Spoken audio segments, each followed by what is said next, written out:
Anda masih bersama kami dalam Kominfo Newsroom. Pemirsa, Menteri Keuangan Sri Mulyani Indrawati dalam rapat paripurna DPR Republik Indonesia yang ketiga tahun 2022-2023 mengajak peran pemerintah untuk memberikan perlindungan terhadap APBN dalam bentuk subsidi dan bantuan sosial.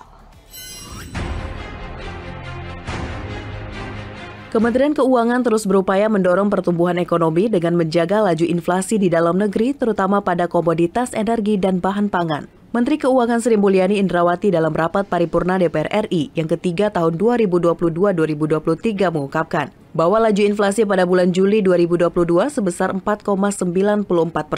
Secara tahunan masih relatif moderat dibandingkan dengan tingkat inflasi di negara G20, seperti Turki dan Argentina, yang mencapai 79,6% dan 71% dari sisi kenaikan inflasi.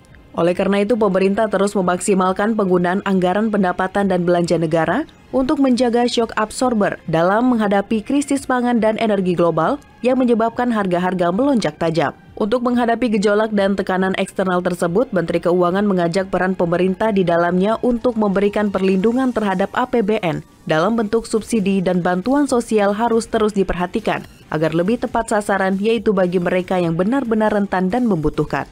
Hampir semua negara di dunia dihadapkan pada kenaikan harga pangan dan energi yang melonjak tajam.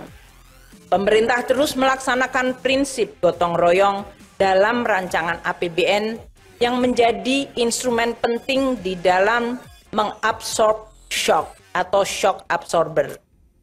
Target sasaran perlindungan sosial dan subsidi terus ditujukan bagi masyarakat yang paling rentan dan tidak mampu. Sementara subsidi yang justru dinikmati oleh masyarakat yang paling mampu perlu dialihkan ke yang paling membutuhkan. Pemerintah telah memutuskan untuk tahun 2022 ini memberikan tambahan bantuan sosial sebesar 24,17 triliun rupiah.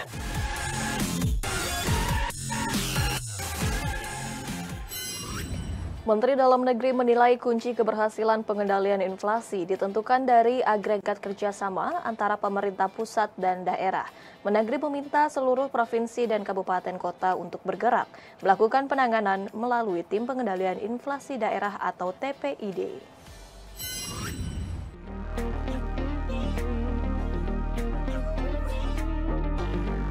Menteri Dalam Negeri Tito Karnavian menekankan kepada kepala daerah untuk menempatkan pengendalian inflasi menjadi isu prioritas sama halnya dengan penanganan pandemi COVID-19 dan berhati-hati dalam mengkomunikasikannya kepada publik agar tidak menimbulkan kepanikan. Selain itu, untuk mengendalikan inflasi di daerah, para kepala daerah diminta untuk mengaktifkan Tim Pengendali Inflasi Daerah (TPID) dan diharuskan untuk selalu mengadakan rapat dengan Bank Indonesia, perbankan, kepala dinas, dan Forkopimda.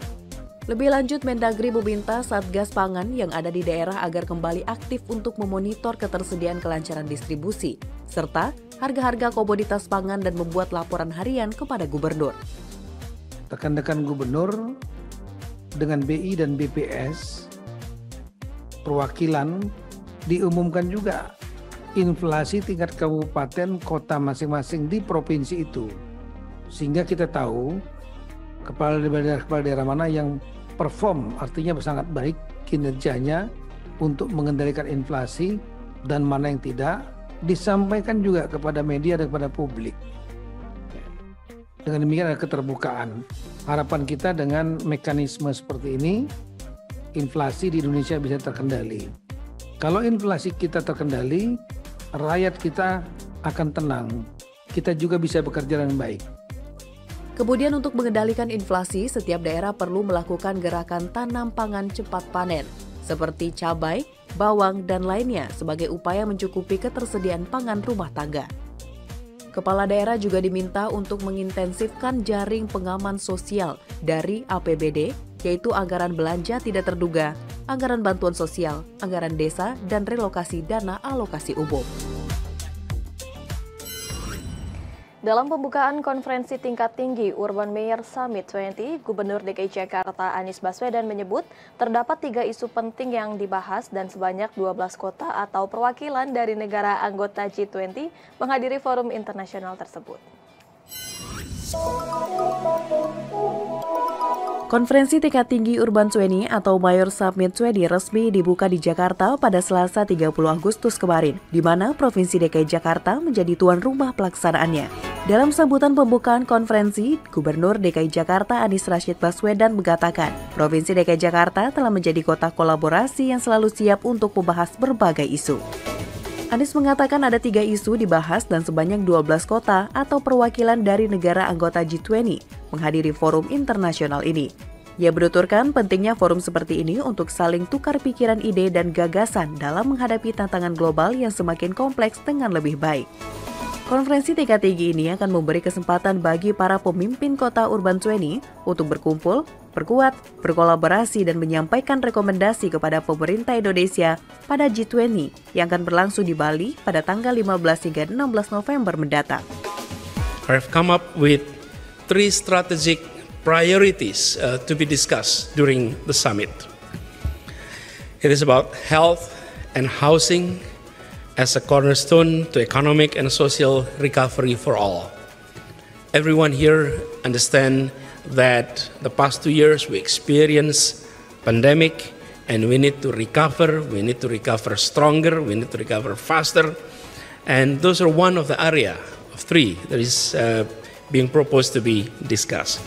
Melalui Urban 20, kota-kota yang mewakili negara-negara anggota G20 berkomitmen untuk bekerja sama dengan pemerintah nasional untuk mengatasi tantangan paling mendesak yang dihadapi ini yang termasuk pemulihan akibat COVID-19, darurat iklim, dan penanganan ketimpangan struktural.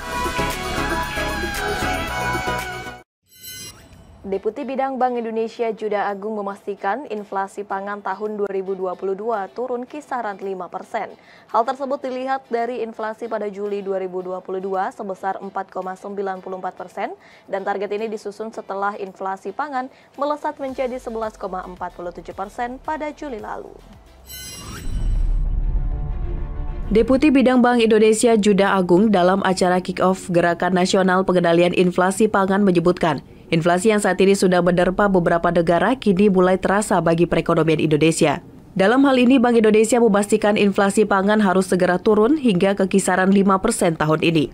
Untuk itu, Juda mengatakan hal ini terlihat dari inflasi pada Juli 2022 sebesar 4,94%. Target ini disusun setelah inflasi pangan meleset menjadi 11,47% pada Juli lalu. Lebih lanjut, Juda menyampaikan bahwa saat ini inflasi pangan menjadi sangat mengkhawatirkan karena bobot inflasi pangan terhadap pengeluaran rumah tangga menengah ke bawah sangat besar.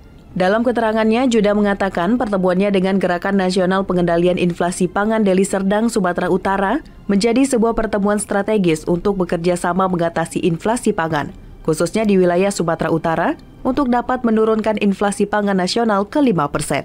Kita di Indonesia walaupun tidak setinggi di negara lain, tetapi inflasi ini sudah mulai menjadi sebuah ancaman bagi kesejahteraan masyarakat. Di bulan Juli kemarin, inflasi kita 4,9%. Dan salah satu sumber utama dari melonjaknya inflasi kita adalah bersumber dari inflasi pangan, ya, yang telah mencapai 11,5%. Yang merupakan level tertinggi di 8 tahun terakhir ini, ya, khususnya untuk inflasi pangan. Pemirsa, usai jeda kami akan segera kembali dengan informasi Sulawesi Tengah Serambi, ibu kota negara Nusantara. Sesaat lagi.